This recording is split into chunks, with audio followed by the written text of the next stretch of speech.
नमस्कार। प्रारब्ध पर आप सभी का स्वागत। मैं उनीश, मेरे साथ हैं बाबा रामदास जी। बाबा जी बहुत-बहुत स्वागत, नमस्कार। जय श्री राम। जय जय श्री राम। उद्धव ठाकरे, राज ठाकरे। डायलॉग एक ये चल रहा है कि साहब जो काम स्वर्गीय बाला साहब ठाकरे नहीं करा सके, वो देवेंद्र फडणवीस ने करा दिया। और ये बात बाबा जी इस संदर्भ में चल रही है, खुद उद्धव ठाकरे ने ये कहा। राज ठाकरे और उद्धव ठाकरे जिनका मिलन बाला साहब ठाकरे नहीं करा पाए, वो अब हो गया। ये अस्तित्व की लड़ाई है या इससे ज्यादा कुछ और देखते हैं आप बाबा जी? नहीं, ये कहना बिल्कुल सर्वथा अनुचित है कि जो काम बाला साहब नहीं करा पाए वो देवेंद्र फडणवीस या मोदी शाह ने करा दिया। ये सच्चाई नहीं है। जो काम बाला साहब नहीं ठाकरे नहीं करा पाए वो हो गया। खिलवा दे तो भाई भाई मिल जाते हैं। एक नई थ्योरी चल पड़ी है। अगर आप गोल टोपी पहन के या अल्लाह करने लगे तो दो भाइयों का मिलन हो जाता है। अगर आप अपने घर के सामने, जिसके सामने कभी आज तक किसी की हिम्मत नहीं हुई कि खड़ा हो जाए, जिस घर के सामने, उस घर के सामने अगर वक्फ बोर्ड के नाम पे 10,000 जिहादियों की भीड़ से या अल्लाह करवा दे तो दो भाई मिल जाते हैं।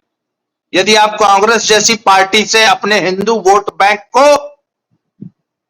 धोखा देके अपने कोर पॉलिटिक्स, कोर इशू को छोड़ के यदि आप वक्फ बोर्ड की लड़ाई लड़ने लगते हैं तो फिर आपको फिर अंत में यही करना पड़ता है कि राज ठाकरे से मिलना पड़ता है, क्योंकि हिंदू वोट तो आपके पास बचा नहीं है। तो सर अब अगर राज ठाकरे से नहीं मिलेंगे तो आखिर किससे मिलेंगे? और एक मिनट, राज ठाकरे से मिलना है, मजबूरी है, क्योंकि अब हिंदू वोट तो बचा नहीं है, तो अब मुस्लिम वोट के बल पे राजनीति करनी है। बीएमसी की, बृहन मुंबई जो म्युनिसिपल कॉर्पोरेशन है, उसका चुनाव आने वाला है, उसकी तैयारी चल रही है। हिंदू वोट देगा नहीं। जो कोर वोट था वो चला गया, अपना शिंदे भाऊ ले गए, बीजेपी ले गई। तो सर अब तो मजबूरी में तो ये सब करना ही पड़ेगा, कर रहे हैं जी।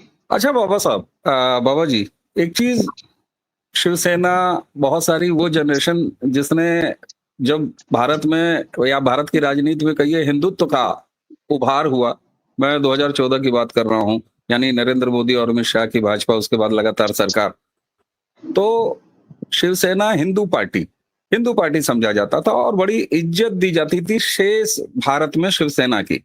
मैं बाला साहब ठाकरे के से दौर से अगर शुरू करूं तो शिवसेना वाकई में धन उगाही करने वाली पार्टी। आपने जैसा कि कहा बीएमसी में कब्जा करके, और चाहे वो दुकानदारों से हफ्ता वसूली का काम हो, चाहे रेहड़ी वालों से हफ्ता वसूली का काम हो, चाहे बड़े इंडस्ट्रियलिस्ट हो उनसे हफ्ता वसूली का काम हो, चाहे फिल्म इंडस्ट्री हो उससे हफ्ता वसूली का काम हो। दरअसल असली डीएनए शिवसेना का यही रहा है, अगर लोग इतिहास खंगालें तो। ये अलग बात है कि वो काम हिंदुत्व का चोला पहन के, हिंदुत्व की बात करके बाला साहब ठाकरे करते थे और हिंदू हृदय सम्राट बने घूमते थे। इसमें कोई दो राय नहीं है। लंबे वक्त तक बीजेपी उनके साथ रही, या ये कह लीजिए वो बीजेपी के साथ रहे। सवाल ये होता है कि एक ऐसी पार्टी जो कि लगभग सपा का कल्चर और आरजेडी का कल्चर लेके अपने डीएनए में उठी है बाला साहब ठाकरे के समय से ही, अब असली डीएनए फिर से एक बार जोर मार रहा है, चाहे वो भाषाई राजनीति की बात हो, चाहे सड़क पर गुंडाई करने की बात हो, क्योंकि डीएनए में तो गुंडाई है साहब। बहुत सारे लोगों को अटपटा लगेगा, लेकिन इतिहास यही है। क्यों बाबा? नहीं, बिल्कुल। और सिर्फ गुंडाई नहीं है, जरायम पेशा हर वो काम जिससे पैसा कमाया जा सकता है वो प्रत्यक्ष या परोक्ष करना है। बीएमसी आज की तारीख में दुनिया का सबसे बड़ा अवैध वसूली का अड्डा है। और सर करीब करीब 1,000 तरीके हैं अवैध पार्किंग से लेके तहबाजारी से लेके और अवैध नक्शा, अवैध जमीनों का लेन देन, खरीद फरोख्त, प्रॉपर्टी की खरीद फरोख्त, इसके अलावा हफ्ता वसूली और हर चीज की यूनियनबाजी, हर चीज, मतलब मुंबई की एक एक इंच जमीन से हफ्ता वसूली होती है। अगर आपको मुंबई में सरवाइव करना है तो आपको शिव सैनिकों को, गुंडों को हफ्ता देना है। उसको वो प्रोटेक्शन मनी के नाम पे लेते हैं, पता नहीं किस किस नाम पे लेते हैं। तो सर उस पे कब्जा बने रहना चाहिए। जिस दिन बीएमसी से शिवसेना का कब्जा चला गया, उस दिन ऑब्ituary सचमुच लिख दी जाएगी, श्रद्धांजलि शोक सभा उस दिन हो जाएगी। क्यों? क्योंकि मेन सोर्स ऑफ इनकम जो है उतना तो पूरा एक चीफ मिनिस्टर पूरे महाराष्ट्र प्रदेश से उतनी कमाई और वसूली और फंड रेजिंग और फंड मैनेजमेंट और ऐसा कुछ नहीं कर पाते होंगे जितना अकेले मुंबई से कर लेते होंगे। तो सर ये तो बीएमसी पर किसी भी हालत पे कब्जा बरकरार रखना है, उसकी लड़ाई है, सिंपल थी जी। बिल्कुल ठीक बात है, उसी की लड़ाई है और वो साफ तौर पर दिखाई भी दे रही है। एक तरह से सत्ता से बेरोजगारी जो उद्धव ठाकरे को एक नया राज्य स्तर पर या शिवसेना को कह लीजिए, हालांकि शिवसेना अब उनके पास तो बची नहीं, शिवसेना तो आज भी सत्ता में है और भारतीय जनता पार्टी के साथ सत्ता में है, शिंदे के साथ। लेकिन इस परिवार की जो दादागिरी थी और जो इनके चरित्र में था, तो सत्ता सुख जो उद्धव ठाकरे मुख्यमंत्री बन गए, तो एक तरह कहते हैं ना कि स्वाद लग गया सत्ता का, बीएमसी से जरा ऊपर उठ के भी, और इसलिए ये अलायंस की बात हो रही है और एक साथ दोनों भाई आए हैं बीएमसी के अलावा भी, क्योंकि स्वाद तो लग चुका है। सर मुझे ना एक बात समझ में नहीं आती, मनसे और राज ठाकरे के पास मुंबई में बचा क्या है? 1 से लेके 1.5% वोट की पार्टी रह गई है। उद्धव की मजबूरी है मुस्लिम वोट बैंक की पॉलिटिक्स करना अब इस समय, आज की तारीख में कांग्रेस के साथ पैक्ट करना भी मजबूरी है। भाई बीएमसी में सबसे बड़ा सवाल है कि चलो मनसे और उभाटा तो हो गया, कांग्रेस का भी तो होगा, शरद पवार के साथ होगा कि नहीं होगा, ये भी तो एक सवाल है। तो मुझे आप ये बताइए, अच्छा ये जो इन्होंने अभी हिंदी बोलते हो इस बात पे जो कुछ व्यापारियों को 4 पड़ाका मारा है, इनका है कि साहब 38% मराठी मानुस का वोट बैंक है, पर सर वो 38% 8 जगह बंटना है, ये ध्यान रखिए।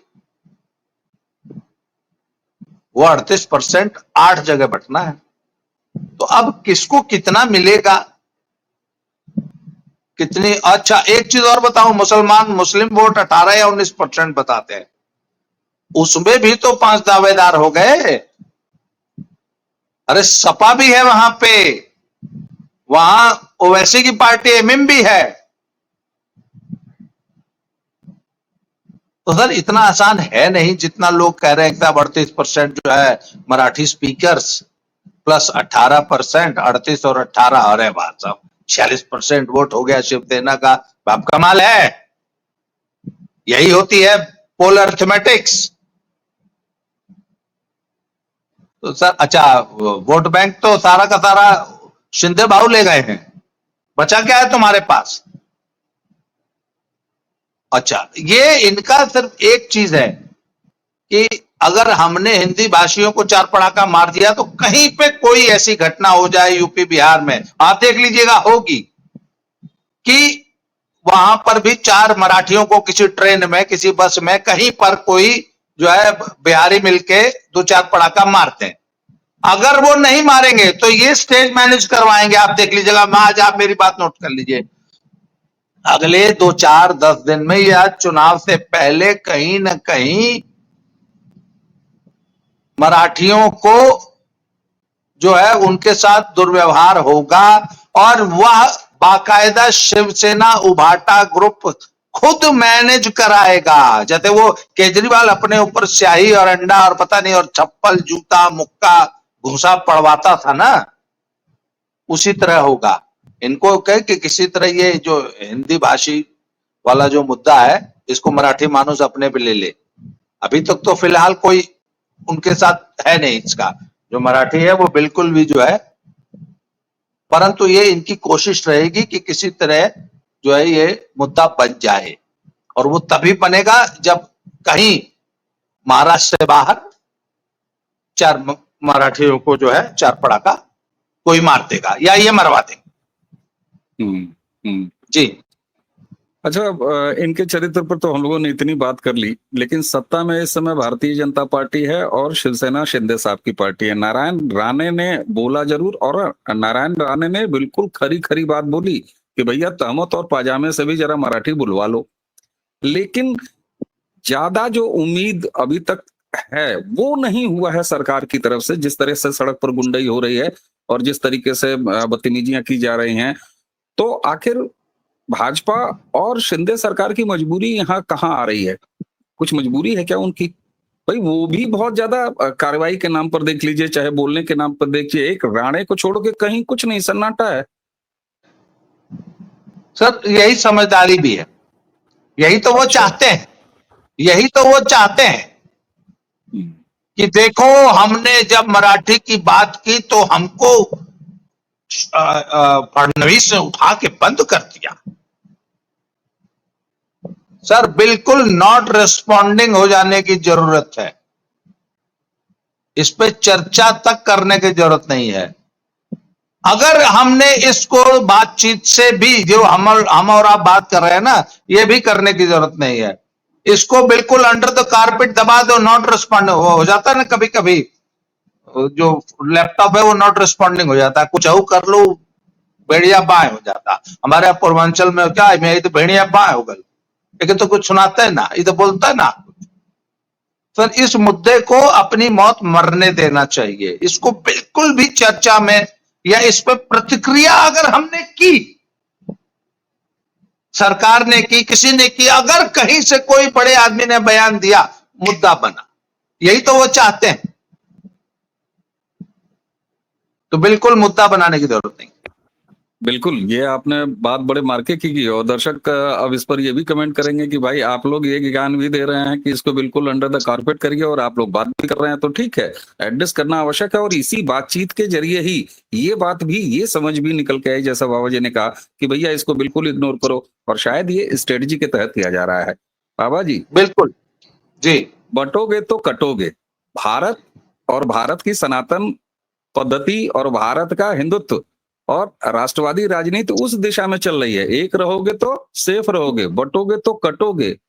और चाहे ये महाराष्ट्र हो, आप चाहे तेलंगाना में देख लीजिए, दक्षिण के कुछ और राज्यों में देख लीजिए, अचानक हिंदी से इतना ज्यादा एलर्जी क्यों? क्या जमीन पर या नसों में बटोगे तो कटोगे, एक रहोगे तो सेफ रहोगे, ये वाकई उतरने लगा है। और इसीलिए घबरा के कैंची लेके निकल गए हैं, भाषा के नाम पे काटो, संस्कृत के नाम पे काटो, बोली के नाम पे काटो।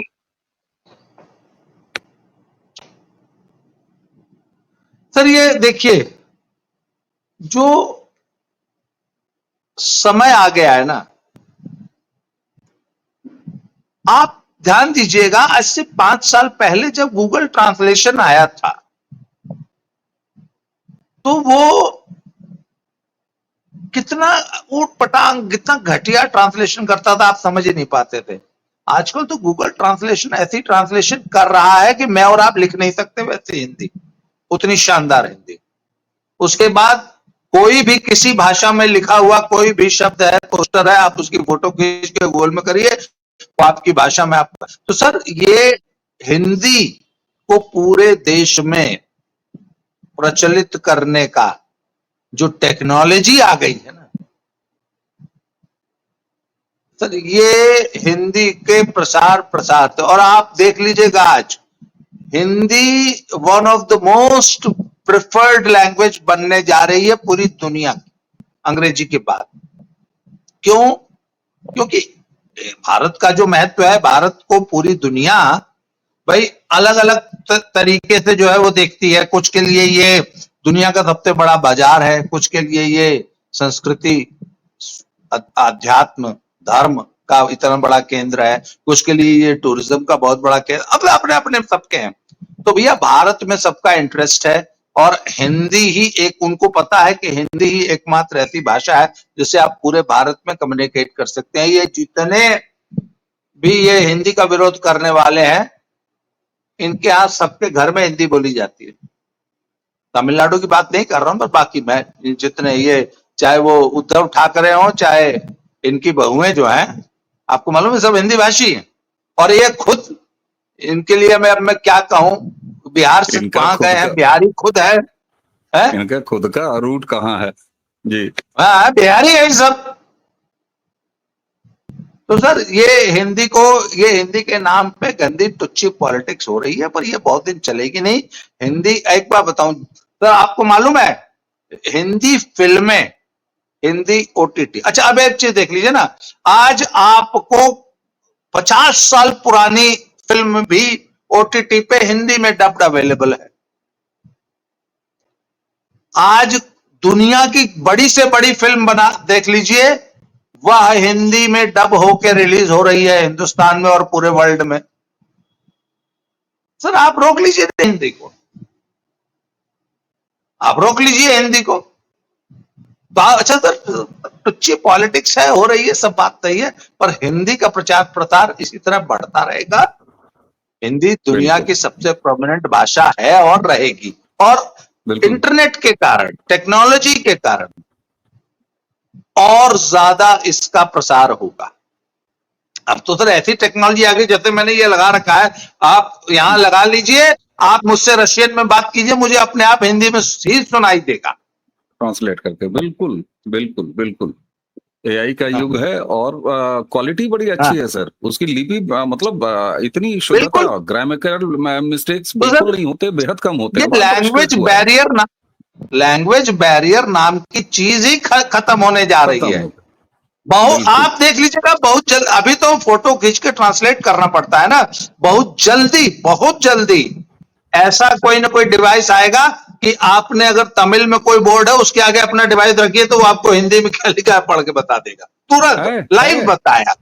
नहीं है सर, एप्लीकेशंस हैं। कोई व्यक्ति, आप मोबाइल सामने रख दीजिए, वो अपनी भाषा में बोलेगा, आपको अपनी भाषा जो भी आप सेलेक्ट करेंगे उसमें वो लिख के बता देगा, बोल के बता देगा। दोनों है सर, वॉइस भी है और टेक्स्ट भी है। तो एक चीज ऐसे में भाषाई जो लिमिटेशंस हैं लैंग्वेज की, वो खत्म हो रही हैं दुनिया पे। बिल्कुल, और आप इंटरनेशनल लेवल पे खत्म हो रही हैं सर।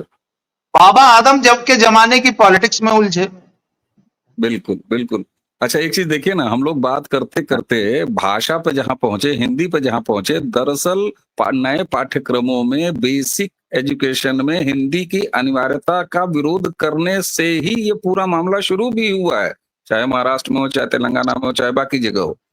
तो ये दिखाता है कि न सिर्फ राष्ट्रवाद मजबूत हो रहा है, एक रहोगे तो सेफ रहोगे, वो ज्यादा जमीन पर उतर रहा है, लोगों के दिमाग में, लोगों के दिलों में और लोगों की उंगलियों में। मैं जब उंगलियां कहता हूं तो वोट पैटर्न में भी उतर रहा है। और हिंदी जो हमारी सर्वमान्य भाषा है, भारत की पहचान है, वो भी आगे बढ़ रही है। बाबा जी, हमने कहां से बात शुरू की और असली कोर इशू जिसको आपने एड्रेस किया, बात भाषा पर आई और भाषाई समृद्धि पे आई। इसलिए शायद कुछ सस्ते लोग उछल रहे हैं और आपकी एक बात गांठ बांधने लेने लायक है कि इसे बहुत ज्यादा महत्व नहीं देना है। बाबा जी, आपने हमें समय दिया, आपका बहुत बहुत धन्यवाद। दर्शकों, इसी के साथ हमें और बाबा जी दोनों को आज्ञा दीजिए। नमस्कार, प्रणाम, जय जय श्री राम। जय श्री राम।